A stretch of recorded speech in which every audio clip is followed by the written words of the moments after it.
এটা আসলে বলে বোঝানো পসিবল না। তার মধ্যে সবচাইতে নিচুতম স্তরে যে মা পড়ে, সেই মায়ের একটা গল্প আমি জাস্ট বলি। এই মা মানে এমন নিচু লেভেলের হয় যে নিজের গর্ভে যে সন্তান আছে তার বাবাকে সেই জিনিসটা মানে সেই বাবার পরিচয় না জানার কারণে গর্ভেই সন্তানকে মেরে ফেলে।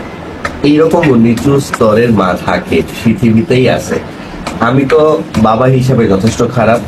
আমি আমার সন্তানদের খোঁজ খবর নেই না, আমি আমার সন্তানরা কেমন আছে সেটার খোঁজ খবর নেই না, ভালো মন্দ কোনো কিছু জানার প্রয়োজন মনে করি না, আমি অনেক খারাপ।